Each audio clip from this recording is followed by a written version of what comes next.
La violence, elle est là. Quand il y a un certain nombre de débordements, de casses, la violence est là. Là, moi, je vous parle des images où vraiment on voit un usage disproportionné de la force. Faut toujours... Les policiers ne font pas des violences pour faire des violences.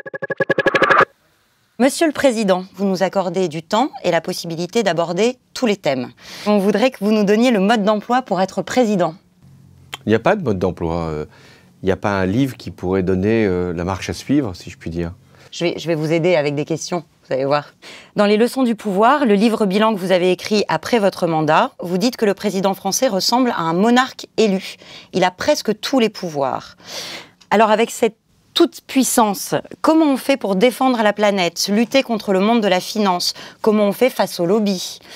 Et ces immenses responsabilités, vous avez engagé la France dans une guerre, au Mali. Vous avez aussi traversé les attentats. Et puis vous avez lancé la carrière politique de notre actuel président. Nous, on est très intéressés par l'écologie, donc je voudrais commencer par aborder ce thème. Monsieur Hollande, comment fait-on, quand on est président, pour être écolo? D'abord, on peut l'être à titre personnel. Vous l'êtes? Je l'étais comme président. Je faisais attention à ces consommations inutiles d'électricité. Et ça a été un moment même moqué en disant j'éteignais les lumières quand j'en voyais qui étaient allumées. C'est un peu anecdotique. C'est anecdotique. Mais ce n'était pas le sujet essentiel quand j'ai été élu. Le sujet essentiel, c'était la crise financière. Et vous pensez que c'est contradictoire, les enjeux écologiques et la relance de l'économie? Non, ce que je veux dire, c'est qu'à l'époque, l'opinion était sensible essentiellement à cette question-là. Et donc, qu'est-ce que j'ai fait au lendemain de mon élection? J'ai réuni tous les experts qu'on appelle notamment du GIEC. Et là, j'ai dit, il y a un problème bien plus grave que celui que j'avais imaginé avant de devenir président. On va vers un réchauffement bien supérieur à tout ce qui avait été annoncé, bien supérieur à 2 degrés Celsius.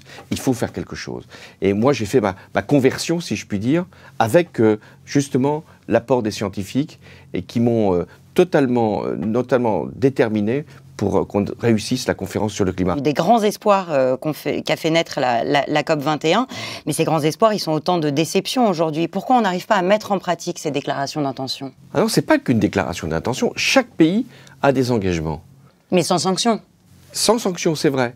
Et maintenant, il va falloir rehausser le niveau des engagements. Et si un certain nombre de voix se sont élevées, Greta, d'autres, les mouvements, heureusement une génération qui se lève, c'est parce que justement, il y a la conférence sur le climat. Et vous pensez que ces jeunes, ils peuvent se sentir représentés dans des vieux partis comme le Parti Socialiste ou les autres, ou même dans des figures comme la vôtre, disons d'âge mûr, blanc, énarque? On se représente encore dans ces figures-là? Heureusement quand même que on n'exclut personne de ce combat-là. S'il faudrait avoir une couleur de peau pour être conscient de l'enjeu, ça voudrait dire qu'il n'y aurait qu'une partie du monde qui serait intéressée. Mais pour l'instant, on a l'impression que c'est un peu le cas. Non. La grande majorité des dirigeants sont des hommes blancs. Oui, mais si on n'est pas content, on peut les changer. Rien n'est acquis. Ça s'appelle la démocratie. Comment on fait quand on est président pour lutter contre le monde de la finance?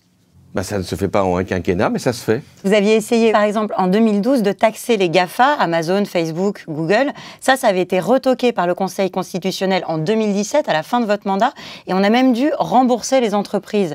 C'est long, c'est douloureux, oui, et ça montre bien qu'un président n'a pas le pouvoir de lutter contre le monde de la finance. Non, ça renvoie aussi à nos propres règles. Le Conseil constitutionnel, il n'a pas fait ça parce qu'il voulait être soumis à la finance. Elle a dit, mais aujourd'hui, constitutionnellement, vous ne pouvez pas mettre en cause un certain nombre de principes. Mais on peut y arriver, mais ça prend du temps. Comment on fait quand on est président pour réformer les retraites? Si déjà vous pensez qu'il faut réformer les retraites, puisque vous l'aviez déjà fait, vous l'avez déjà commencé. Je n'ai pas commencé, nous avons fait une réforme des retraites qui était suffisante. Oui, elle l'était. Pour vous, il n'y a pas besoin de réformer les retraites? On peut toujours améliorer un système. Mais moi, j'étais pour le système tel qu'il existait. Donc vous trouvez qu'Emmanuel Macron s'y est mal pris? Je pense qu'il avait au départ une idée de l'universalité, puis ensuite cette idée a été mal conduite, mal préparée, mal conçue, et aujourd'hui mal acceptée. Comment on fait face quand on est président à un mouvement comme celui des Gilets jaunes? Il faut aller vite. Quelle était la proposition que ces Gilets jaunes faisaient au départ? C'était sur la question du pouvoir d'achat, c'est sur la question du prix des carburants. Donc il fallait tout de suite... Il fallait comprendre pourquoi ces personnes-là avaient considéré que ce n'était pas supportable une taxe carbone telle qu'elle avait été conçue. Et si ce texte avait été retiré tout de suite, je pense qu'on n'aurait pas vécu ces mouvements-là aussi longtemps. Comment on fait quand on est président pour lutter contre les violences policières? Est-ce que déjà vous l'utilisez, cette expression de violence policière? La violence, elle est là. Quand il y a un certain nombre de débordements, de casses, la violence est là. Là, moi, je vous parle des images où vraiment on voit un usage disproportionné de la force. Les policiers ne font pas des violences pour faire des violences. Il doit y avoir une réponse graduée, que celui ou celle qui dispose de la force publique doit en faire un usage qui correspond à la réalité, à la menace. Et quand il y a une exaction, il doit y avoir sanction et il doit y avoir procès. Sur ce thème-là, vous aviez voulu équiper les policiers de caméras piétons, mais elles sont complètement inutilisables en fait. C'était une opération qui a coûté 2,3 millions d'euros.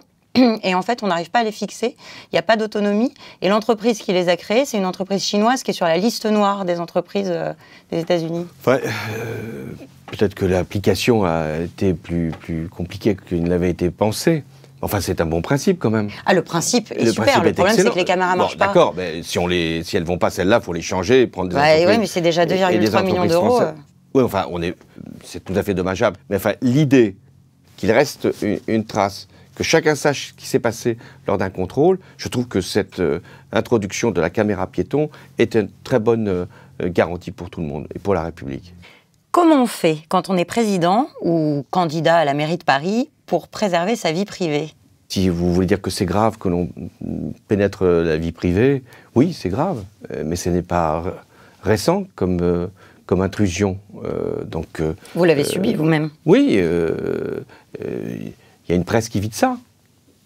Et je l'ai subi bien avant d'être président. Et je pense que là aussi, il y a une affaire de prise de conscience collective, y compris dans l'espèce de voyeurisme qui s'est installé. Et avec ce voyeurisme, comment on fait quand on est président pour contrôler son image? Vous avez laissé parfois l'image d'un président maladroit dans vos visites diplomatiques. Cette cravate, il y a des images où je pense à Angela Merkel qui vous ramène sur un tapis, où vous oscillez un rideau que vous n'arrivez pas à ouvrir. Cette chapka aussi, cette photo dont vous parlez dans votre livre, vous dites « La diplomatie valait bien de consentir à ce péché d'élégance ». Mais là, justement, puisque vous m'y amenez, être président, c'est accepter un certain nombre de situations. Le président Mitterrand s'était retrouvé en tenue africaine. Jacques Chirac s'est retrouvé également dans je ne sais quel travestissement. Ce qui est grave aujourd'hui, c'est qu'on puisse s'en moquer. Qu'est-ce qu'on veut faire? On veut disqualifier le politique. On veut faire que les chefs d'État, de gouvernement, au-delà même de leur sensibilité, ce qui compte, c'est de savoir ce qu'on fait, quelle est sa conviction. On veut montrer que tout ça n'a aucune importance, que c'est de la farce. Mais ça fait le jeu de l'extrême droite. On demande à l'extrême droite si elle marche droit ou si elle ne marche pas droit. On sait que le risque, c'est que ça ne marche plus du tout. Comment on fait quand on est président pour faire face au terrorisme? Vous avez eu à le faire, vous avez eu Charlie, l'Hypercacher, le Bataclan, le Stade de France. Comment on fait face à ça? On fait face d'abord, et puis on veille à l'unité du pays. Moi j'ai des souvenirs très forts de ce qu'on était capable de faire au lendemain des attentats contre Charlie et contre l'Hypercacher. De cette manifestation extraordinaire. Moi, il y a un moment dans cette manifestation qui m'avait énormément touchée, un peu bien malgré vous, mais quand vous arrivez pour saluer Luce et qu'un pigeon vous fait caca dessus juste là, cette hilarité générale, c'est un moment de catharsis extraordinaire. Oui, parce que... Merci pour ça. Oui, c'était un message qui venait du ciel. D'être capable de garder cette impertinence jusqu'au bout, y compris dans ce moment de rassemblement et d'unité, c'était volontaire, mais c'était une belle image du destin.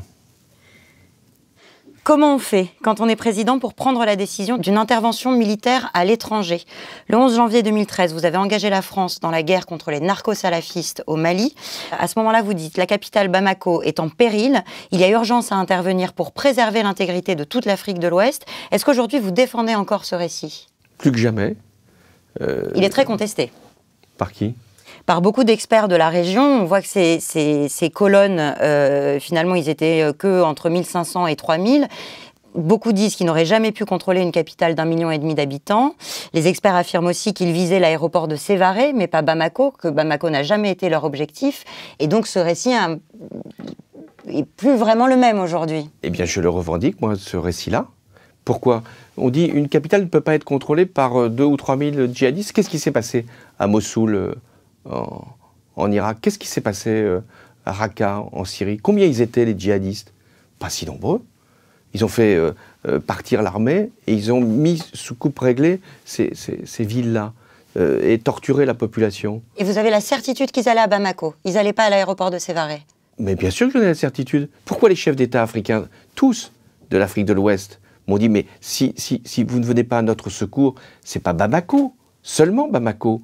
Ce sont des villes entières de l'Afrique de l'Ouest. Et aujourd'hui, qu'est-ce qui se passe? Au Burkina Faso, au Niger, au Tchad, au Nigeria, on a des groupes terroristes qui continuent d'agir et qui tuent des villageois. C'est pour ça qu'on a maintenu la présence militaire française sur place. Il y a encore 5000 militaires français qui sont dans le cadre de l'opération Berkane dans cette région. C'est uniquement pour ça et c'est pas du tout pour préserver les intérêts économiques de la France, notamment au Niger, à la frontière nord du Mali. Mais quels intérêts économiques? Quand ceux qui prétendent les gisements exploités par Areva... mais vous pensez que ce sont des motifs qui justifieraient... Sincèrement, oui. Je pense plus que ces motifs-là de préserver les intérêts économiques de la France justifient des guerres qui sont extrêmement coûteuses que l'intérêt de défendre un pays pour la liberté. Vous avez tort. Vous avez tort et c'est grave même de le penser.